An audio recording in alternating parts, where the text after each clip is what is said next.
আমরা আনন্দিত যে আমাদের দীর্ঘ সংগ্রামের পর যে আমাদের আদালত আমাদের রিভিউ পিটিশনটা গ্রহণ করেছে এবং তত্ত্বাবধায়ক সরকার ব্যবস্থাটা ফিরিয়ে এনেছে।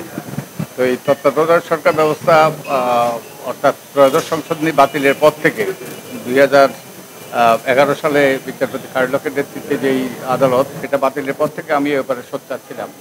আমি বহু লেখালেখি করেছি, একটা বইও লিখেছি। আপনারা জানেন যে এটা একটা যে অসাংবিধানিক রায় ছিল, এটা ত্রুটিপূর্ণ রায় ছিল এবং এর পরবর্তী যে পঞ্চদশ সংশোধনী পাশ করা হয়েছে সেটার ব্যাপারে আমি প্রথম বলেছিলাম যে ওটা ওই যে both legislatively and legality was questionable 2013 সালে বলেছিলাম। তো এই দীর্ঘ সংগ্রামের পরে শেষ পর্যন্ত এটা একটা আমরা একটা ফলাফল পেয়েছি। আমরা অত্যন্ত আনন্দিত। তো এই দিনে, এই আনন্দের দিনে আমি আমাদের প্রয়াত প্রফেসর তোফায়েল আহমদকে আমরা স্মরণ করতে চাই। তার স্মৃতি, তিনি আমাদের একজন পিটিশনার ছিলেন, তিনি প্রয়াত হয়েছেন, তার স্মৃতির প্রতি শ্রদ্ধা জ্ঞাপন করতে চাই এবং একই সাথে আমি ধন্যবাদ দিতে চাই আমাদের ডিস্টিংগুইশ প্যানেল অফ লয়ার্স এবং তারা সম্পূর্ণ বিনা পারিশ্রমিকে, সম্পূর্ণ বিনা পারিশ্রমিকে এই কাজটা করেছেন দেশের স্বার্থে, মানুষের কল্যাণে।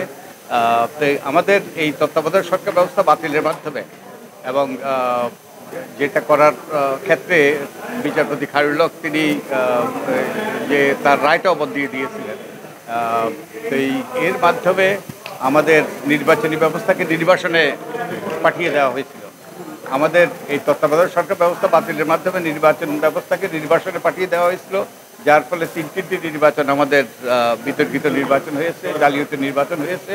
তো আমরা আশা করি তার অবসান ঘটবে। আমরা ভবিষ্যতে এর মাধ্যমে এই রিভিউ পিটিশন গ্রহণের মাধ্যমে আমাদের সুষ্ঠু নিরপেক্ষ নির্বাচনের পথ সুগম হবে।